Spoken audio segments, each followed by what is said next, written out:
The first time Andrew brought Angela home as his wife, the rain had just stopped. The air was thick with petrichor, and the sun filtered through gray clouds like a blessing reluctant to leave.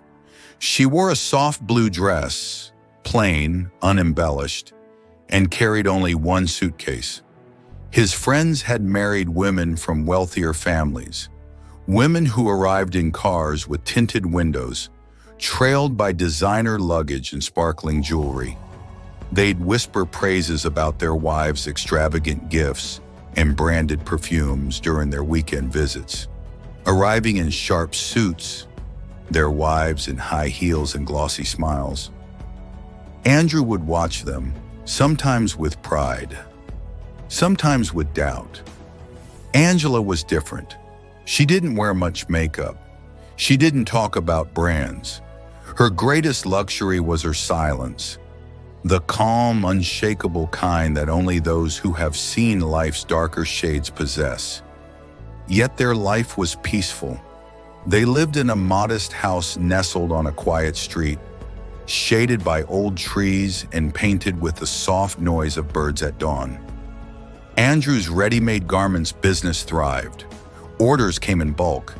His name had begun to carry weight in the industry. But life, like seasons, changes without warning. It was late summer when the fire happened. One careless spark in the storage unit.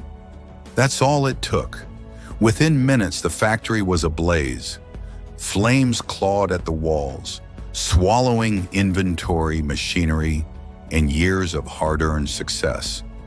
The smoke curled into the sky like a bad omen.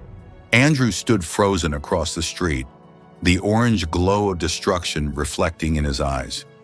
The fire took more than goods. It took peace. Within weeks, debt came knocking, cold, demanding, unkind. He sold his car first, then his office furniture. The house followed, brick by brick, memory by memory. What once felt like home now felt like an echo of a dream too fragile to last. He reached out, to family, to friends. His cousin Richard answered the door in a silk robe, his expression twisted with forced sympathy. "You need more help than I can give," he said, not meeting Andrew's eyes. A childhood friend met him at a cafe downtown. "It's bad timing, bro," he said, sipping his imported coffee. "We just bought a place.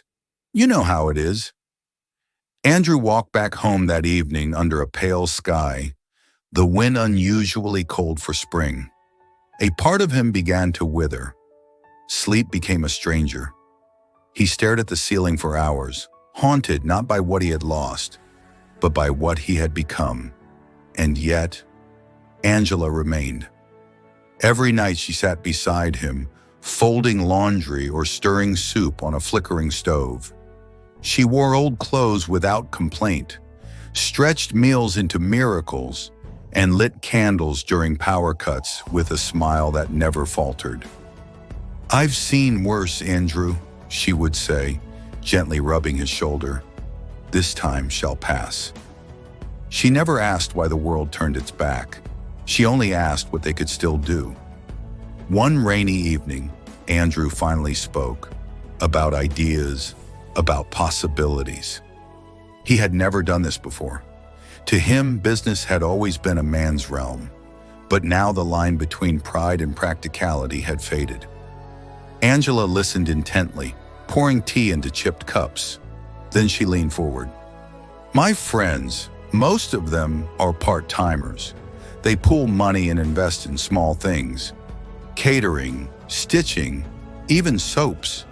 If we offer them a decent return, we might gather enough to restart something." Andrew blinked.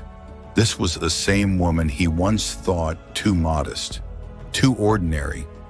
And yet her words cut through the gloom like sunlight through clouds. They spent nights planning, writing lists, calculating risks. Angela reached out to friends with quiet confidence. One by one, the responses came in, cautious but positive. And so, it began again. A small room in a commercial plaza became their new workshop. The sewing machines were secondhand, the lighting poor. But there was laughter again, the kind that comes when hope takes root in ruin. Angela handled designs and coordination. Andrew chased clients. Orders returned slowly, then steadily. By winter, debts were paid. By spring, the business was profitable. The women who had trusted them received not only their returns, but offers to become long-term partners.